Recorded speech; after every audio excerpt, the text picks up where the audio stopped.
भक्तमाल में कथा आती, माधवदास जी बड़े सरल संत थे महाराज। कोई कुटिया, कोई आश्रम, कोई निवास नहीं बनाया निजी अपना। तो क्या करते, बोले ब्रज वृंदावन में रहते थे, राधे कृष्ण नाम का संकीर्तन करते। अब जब भूख लगती तो क्या करते, संतों के आश्रम में भोजन करने नहीं जाते। फिर बोले जो संत लोग भोजन कर लेते और भोजन करने के बाद जो पत्तल बाहर फेंक देते, वो पत्तलों पर जो झूठन बच जाती, वो झूठन महाराज एक मिट्टी का पात्र ले जाते, उसमें वो सारी झूठन इकट्ठी कर लेते और उस झूठन को लाकर किसी महाराज पेड़ के नीचे आकर बैठते और उसमें से भगवान को भोग लगाते, फिर खाते। किसमें से, जो पत्तल संतों ने फेंक दी है, संतों की पत्तल पर बचा प्रसाद उठाकर लाते और उसे इकट्ठा करने के बाद ठाकुर जी को भोग लगाते, फिर खाते, फिर भजन करते। एक दिन भजन में खो गए तो भोजन लाना भूल गए। अब भूख लगी, कहते ना भूखा भजन नहीं होवे, गोपाला या ले थारी कंठी माला। कबीर जी कहते कबीरा कुतिया भूख है, कबीरा कुतिया भूख है जो करत भजन में भंग, इसको टुकड़ा डाल दो करो भजन निशंग। रात समय विदा कर दीनी भोर को आन खड़ी। अच्छा रात को मेहमान आया, भोजन कराओ, मेहमान ऐसा ही कहेगा भाई अब तो नहीं लेना है, खूब हो गया। बोले नहीं एक रोटी ले, नहीं नहीं लेंगे नहीं। मेहमान ऐसा मना करता जब कभी जिंदगी में रोटी लेगा ही नहीं, ऐसे ही करता है ना। पर रात में विदा कर दीनी भोर को आन खड़ी, कहत कबीर सुनत भई साधु मौत से भूख बड़ी। तो पंडित जी को भूख लगी, माधवदास जी को, अब भूल गए भोजन लाना, देरी हो गई तो जल्दी जल्दी गए। संतों ने भोजन कर लिया था, पत्तलें बाहर पड़ी हुई थी, उन पत्तलों पर से जो झूठन प्रसाद थी वो सारी इकट्ठा कर ली, वही करवे में इकट्ठा करके पेड़ के नीचे आकर बैठे और बैठकर महाराज भगवान का स्मरण करना भूल गए और खुद पाने लगे, भोग लगाना भूल गए। अब भूल गए ये ठीक था, पर अगले ही क्षण याद आ गया कि भगवान को भोग नहीं लगाया। और जब अगले क्षण याद आया भगवान को भोग नहीं लगाया तो माधवदास जी क्या करें, बोले ये उगल दूं जो मुख में है और जो प्रसाद बचा है इसमें से ठाकुर जी को भोग लगा दूंगा और बचा हुआ खुद पालूंगा। फिर सोचा कि मुंह में प्रसाद है, इसे उगल दूंगा, ये तो संतों का प्रसाद है। किनका? संतों का है। उगल दूंगा तो इसका अपमान हो जाएगा और निगल लूंगा तो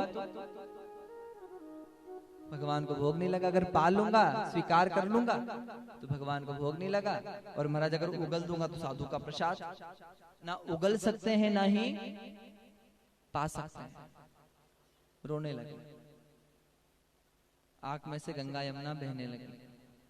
और संत लिखते हैं महाराज, संतों की यह भोग प्रसाद लियो मुख में नहीं जात गिरायो, और लियत लाज लगे मन में मन मोहन को नहीं भोग लगाया। भई गति साप छचुंदर की काह करूं कुछ समझ ना पायो, और बीत गयो दिन वार गई रजनी दिन दूसर आयो। माधवदास जी रो रहे हैं, प्रसाद ना उगला है ना ही पाया, बस बैठे हैं और बैठे बैठे रो रहे हैं। शाम हो गई, शाम के रात हो गई, पूरी रात बीत गई और अगले दिन का सवेरा हो गया महाराज। और भक्त वहीं बैठा है जिस स्थिति में प्रसाद, ऐसे ही रो रहा है। कहते हैं ना महाराज, किसी से उनकी मंजिल का पता पाया नहीं जाता, जहां वो है फरिश्तों से वहां जाया नहीं जाता। भक्ति करने के लिए कुछ खास लोग मंजूर होते हैं, ये वो नगमा है जो हर साज पे गाया नहीं जाता। 1 लाख में जो दब जाए वो जेर नहीं होता, ताकत पे इतराए वो शेर नहीं होता। दरबार इलाही से मायूस ना हो बंदे, वहां देर तो होती है पर कभी अंधेर नहीं होता। अगले दिन ठाकुर जी स्वयं माधव के सामने, माधवदास भगवान जी महाराज ठाकुर जी प्रकट हो गए। और माधवदास जी के सामने जब माधव भगवान प्रकट हुए तो माधवदास जी भगवान को देखकर और रोने लगे और आंसू आने लगे। भगवान ने इशारे में पूछा, भैया प्रसाद रखा है मुंह में? बोले हाँ प्रभु। ना पा सकते हैं ना उगल सकते? महाराज उगल सकते हैं? बोले हाँ प्रभु, ना उगल सकता हूँ ना। क्यों नहीं? उगल दो भैया। बोले नहीं, संतों का प्रसाद है। फिर पा लो। बोले नहीं, आपको भोग नहीं लगा। तब महाराज संत जन कहते हैं, भगवान भक्त से कहते हैं ऐसा कर, जो तेरे मुख में प्रसाद है इसमें से थोड़ा सा निकाल कर मुझे खिला दे, मुझे भोग लग जाएगा, तेरे संत के प्रसाद का अपमान नहीं होगा और बचावा तू खा लेना। तो भक्त क्या कह रहा है, भैया अपना झूठा आपको कैसे खिला दूं, अपना झूठा मैं आपको कैसे खिला दूं। तो महाराज ठाकुर जी कह रहे, अभी तक कितने लोगों का भी तो झूठा खिलाया है, आज अपना ही झूठा खिला दो।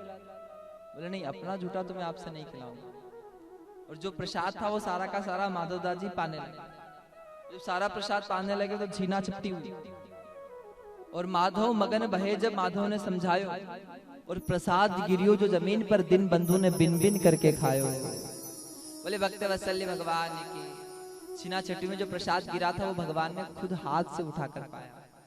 तो भगवान के भोग की बहुत बड़ी महिमा है। घर में जो भी बने भगवान को भोग जरूर लगाना चाहिए। और जो अन्नपूर्णा के स्वामी को रोज भोग लगाता है, जो महालक्ष्मी के स्वामी को रोज भोग लगाता है, उसके घर में कभी अन्नपूर्णा की और लक्ष्मी की कमी नहीं होती, उसके घर में खूब बरकत होती है महाराज। इसलिए खुद पाओ उसके पहले भगवान को भोग जरूर लगाओ।